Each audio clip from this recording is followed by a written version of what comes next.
The restaurant went quiet in the way expensive rooms do, like the air itself has been trained. Truffle oil, polished wood, and old money hung between us. Even the silverware seemed to hold its breath. My brother, Evan Whitman, froze with his champagne flute halfway to his mouth. Across the white tablecloth, 3 identical envelopes sat beside the bread plate, already slit open. My sister Tessa's check, $230,000, her name neatly typed, already endorsed, rested in the center like a prop that had stopped being fun. The speakerphone on the sideboard crackled, then cleared. A woman's voice arrived crisp as cut glass.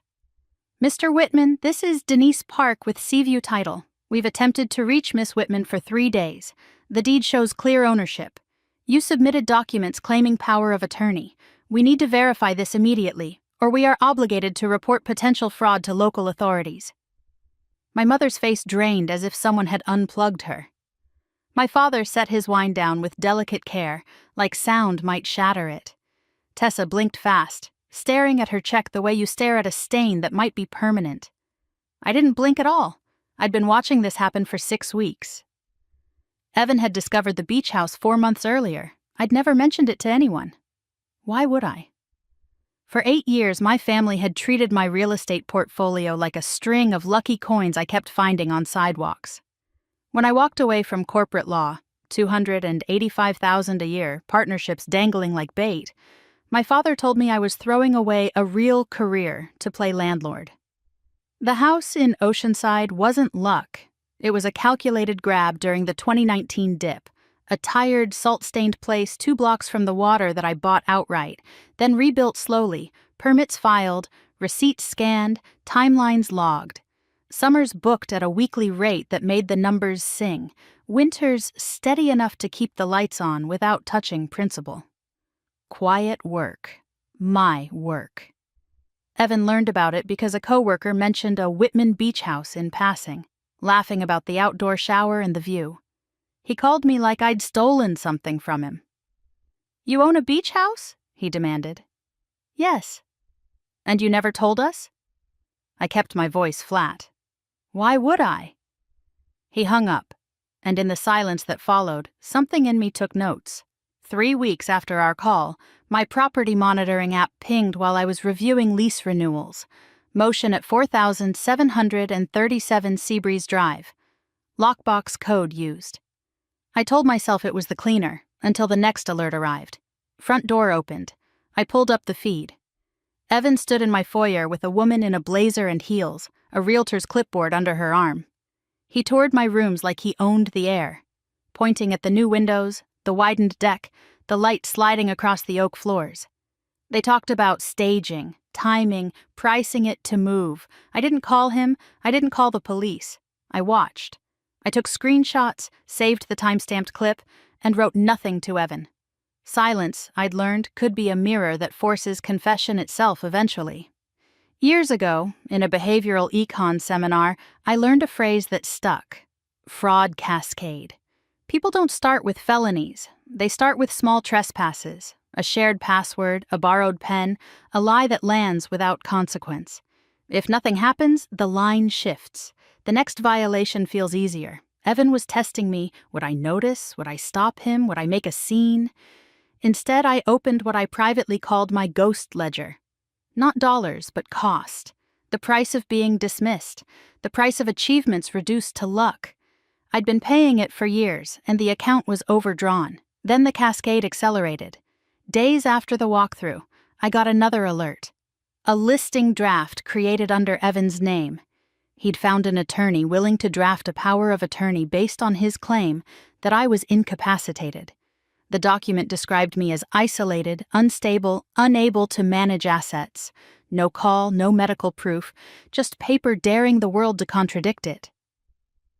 He underpriced the house to force speed. Buyers appeared fast. Closing was scheduled for October 18th. A celebration dinner was scheduled for October 19th. In their version, Evan was rescuing my mistake, and everyone would clap. On October 17th, I finally moved. I called Seaview Title. "This is Mara Whitman," I said. "Someone is attempting to sell my property." Keys clicked, then stopped. Miss Whitman, Denise Park said, carefully professional. We've been trying to reach you. I'm not incapacitated, I told her. I never granted power of attorney. Those documents are fraudulent. Halt the closing. I'll be there with counsel. I hung up and let the trap tighten. Evan stabbed the red button. The call died. For a beat, nobody moved. My mother's fork tapped her plate, one sharp tick. She looked from Evan to me as if I'd brought the wrong face to dinner.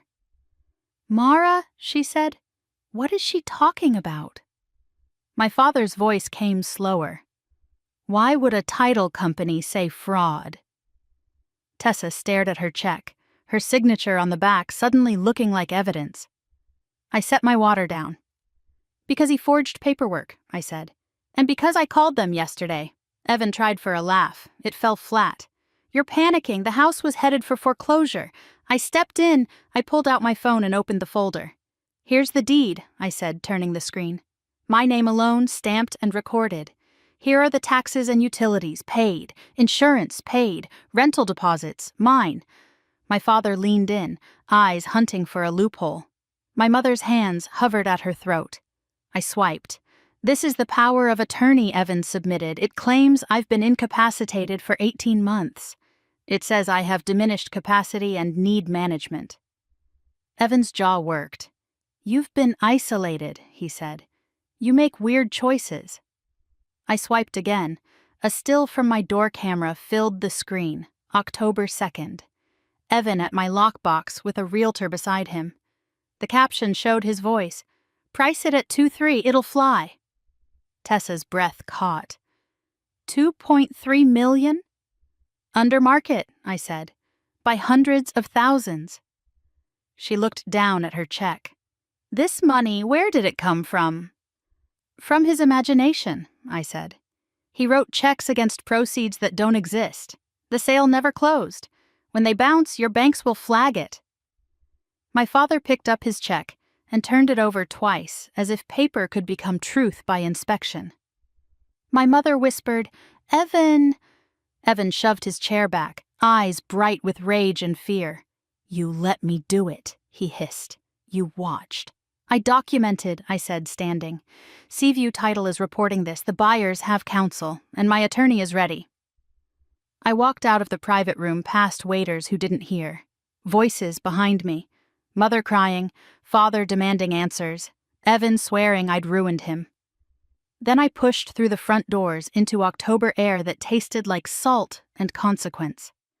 In the valet line, my phone buzzed like an insect trapped under glass.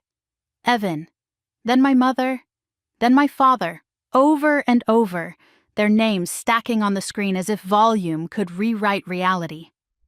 I slid into my car, shut the door, and let the quiet seal. I didn't drive home. I drove south, the freeway ribboning toward the coast, headlights smearing into a white river. At a red light, I opened my notes app and added one last line to the ghost ledger. October 19th, 2024, account closed. No further credit extended. By the time I reached Oceanside, the street lamps had turned the palms into black cutouts. My house waited behind its low fence, stucco warmed by the day's sun and now cooling into night. I keyed in my own code, mine, always mine, and stepped inside. Salt air drifted through the open slider. The place smelled faintly of lemon cleaner and cedar from the new closet I'd built with my own contractor, my own checks, my own signatures. I walked room to room, touching the edges of things the way you touch a bruise to prove it's real. The quartz countertop, the smooth banister, the framed permit that I kept in the pantry like a private joke. On the deck, the ocean was a moving sheet of ink. I sat with my knees pulled to my chest and watched the horizon erase itself. Behind my eyes, the dinner replayed in hard, bright cuts, Tessa's trembling hand, my father's shock turning to anger, my mother's mouth open on words she couldn't make true. A new call lit my screen. Uncle Dean, then Aunt Marjorie, then Tessa again. The same question, I could almost hear it. What do we do with the checks? What do we do with him? What do we do with you? I blocked Evan first, then one by one, the rest. Not out of cruelty, out of hygiene. At midnight, my attorney, Celeste Rios, texted, Title company filed their preliminary report. Buyer's counsel requesting expenses. Evan's listing agent interviewed tomorrow. You did everything right. I stared at the message until the words stopped looking like letters and started looking like proof. Then I set the phone face down and listened to the surf. The house didn't clap. It didn't judge. It simply held me, steady as a deed in a county file. 3 days later, my bank app lit up with a notice. Returned item. Then another. Then Tessa's name in a voicemail I didn't open. I didn't need audio to know the script. They'd believed Evan's story because it fit the version of me they'd been rehearsing for years. Reckless, lucky, and secretly failing. Seaview Title filed the report.